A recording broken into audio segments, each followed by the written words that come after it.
ka-RSP, eto na po ang araw-araw na trending, inaabang ang gabay, patubay palala at prediksyon ni Maas Trans kung ang araw na Lunes, December 29.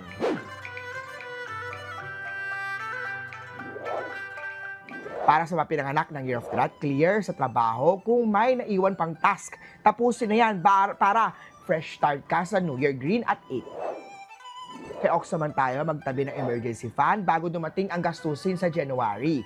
Yellow at 3. Kay Tiger naman tayo, huwag magpuyat sa pagbabasa ng reflections ng mga post. Matulog ka na ng maaga. Red at 5. Kay Rabbit naman tayo, may tampuhan, ngunit madali rin maaayos yan. Kung ikaw na may single na rabbit, may magpaparamdam online habang nag-aayos kayo sa kwarto. 1 at blue. Kay Dragon naman tayo, iwasan ang eating, stress eating, habang ikaw ay nagde-declutter. Silver at 9. Sky Year of the Stick naman, time to review your finances. Baka may late reimbursement ka. Purple at 2. Kay Horse naman, kumain ng prutas at vegetable para ma-detox ang katawan.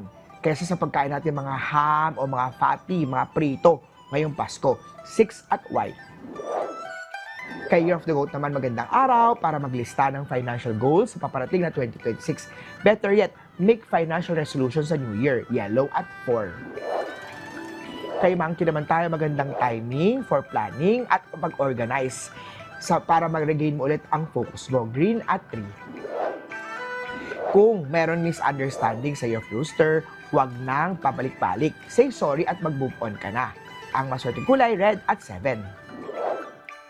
Kay Year of the Dog naman, matulog ng maaga. Huwag ubusin ang oras sa kakascroll sa social media. Blue at 5. Muli po, ito po'y gabay, patuloy palala at prediksyon lamang ni Maas Trans. Kuha na sa inyong mga kamay nasa lalay ang inyong tagumpay. Always tayo maging positive at lagi nating i-claim ang mga swerte, mga ka-RSP.